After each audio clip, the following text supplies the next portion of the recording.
You have done the work. You read all the books on boundaries, people pleasing, and healing.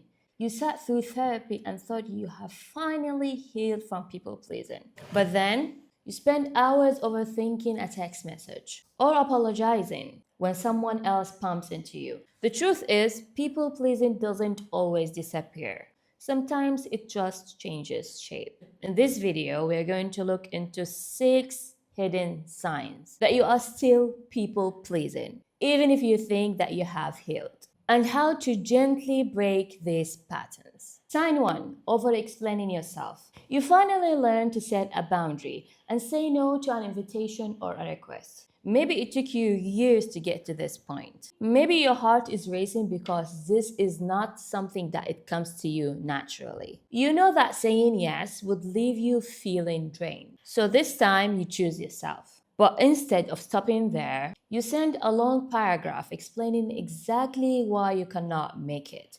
You replay the messages over and over before you send it.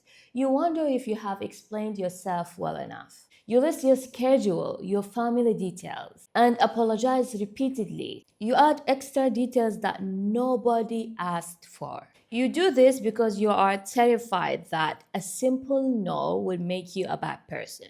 You feel responsible for making sure that they understand. You think that if they know your reason, they will be less upset with you. Because somewhere along the way, you have learned that your boundaries needed to be justified before they are respected. But the truth is, real boundary work means understanding that no is a complete sentence. It means trusting that your needs are valid even if someone else doesn't understand them. You don't need to defend your boundaries to make them valid. Your time and your energy are yours to protect. And the people who truly respect you don't need you to defend your boundaries and over explain them like you are in a courtroom. Sign number 2: feeling responsible for other people's emotions. A loved one, a coworker, or a partner walks into the room looking stressed, quiet, or unhappy. They don't say anything, nothing happened yet. But you immediately notice the shift in their energy. You start wondering whether you did something wrong.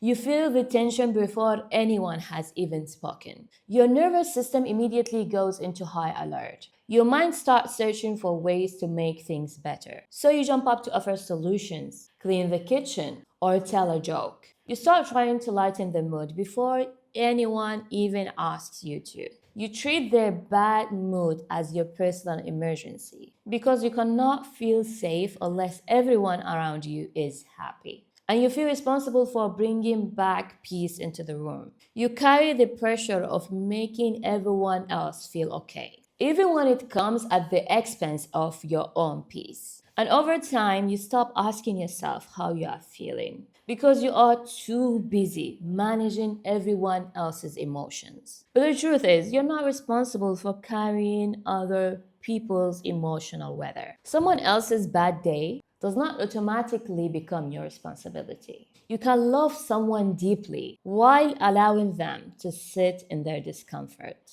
You don't have to fix every feeling to prove that you care. And sometimes the most loving thing you can do is stay present without taking the responsibility of carrying emotions that were not yours to carry. Sign number 3: changing yourself to fit in.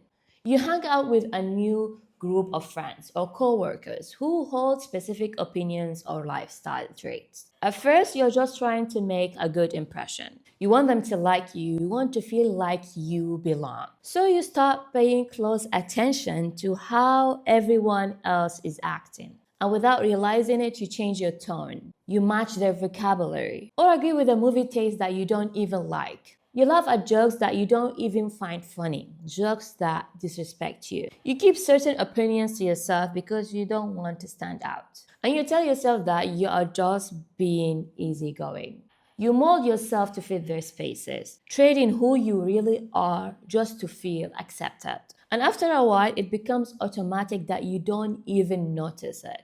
And then, when you get home, you realize you are not really yourself the entire time. And the truth is, the problem with playing it safe and belonging is that you never feel loved for who you are. Even if people accept you, part of you still feels lonely. Because deep down, you know that they connected with the version of you that you molded to fit in, not your true self. But here's what I want you to understand: healing means having the courage to be different, even if it feels uncomfortable. Because the right people don't need a performance, they simply appreciate the real you. Sign number four: overthinking other people's reactions. You receive a short one word text message from a friend that reads, okay. Your stomach drops almost instantly. Nothing else has happened, it's just a one word. But somehow, that one word feels like it carries 1,000 different meanings, and your mind immediately starts working.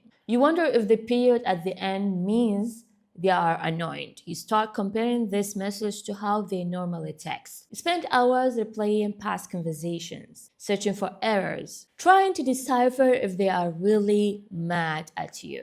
And you ask yourself, did I do something wrong? Did I offend them in a way? You play detective because you always assume that their bad mood is always about you. And instead of asking them directly, you create dozens of possible explanations in your head.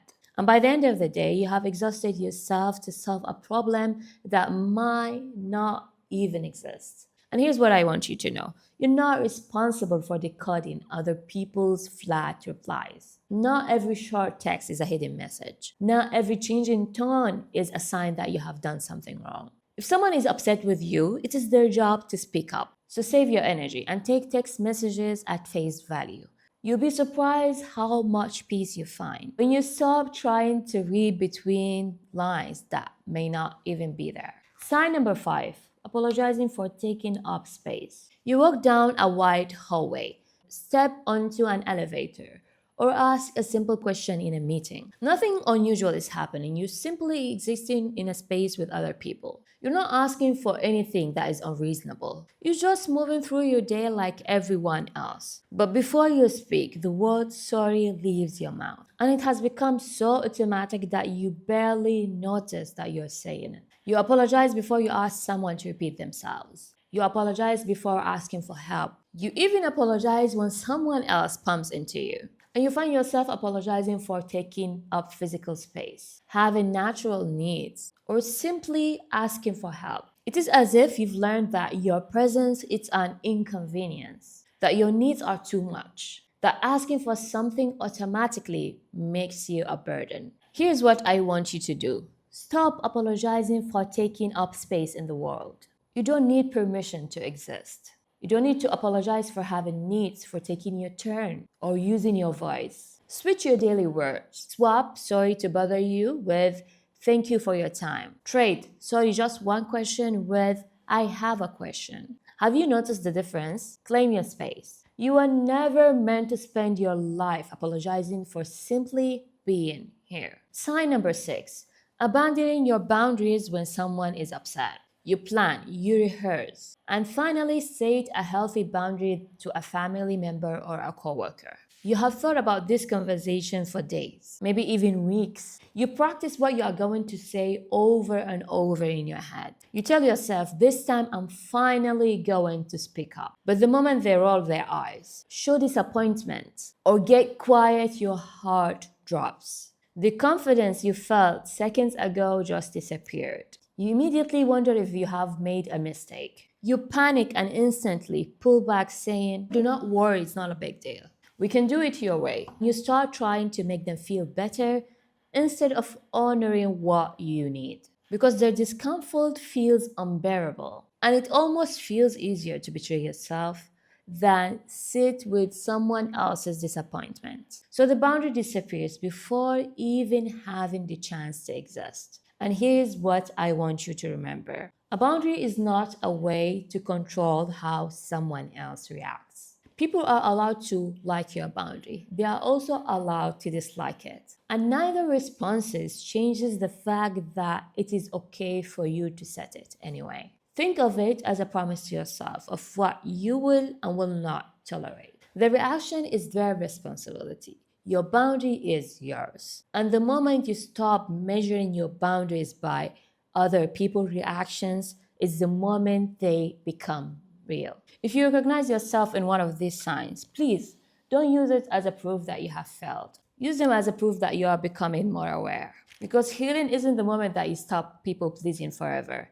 It is the moment that you notice the certain ways it still shows up. Because people pleasing is not just about saying yes, it's about believing that your worth depends on making everyone comfortable. So every time you stop over explaining, every time you let someone be disappointed, every time you send a short text message instead of the long apology, and every time you choose authenticity over approval, you are teaching your nervous system a new lesson that you don't have to earn love by abandoning yourself. And remember, the goal of healing isn't to become someone that everyone likes. The goal is to become someone you no longer have to betray in order to be liked. If one of these signs resonated with you, let me know in the comments below. I would love to hear your experience, and it might help someone else feel that they're not alone. Thank you for watching, and see you in the next one.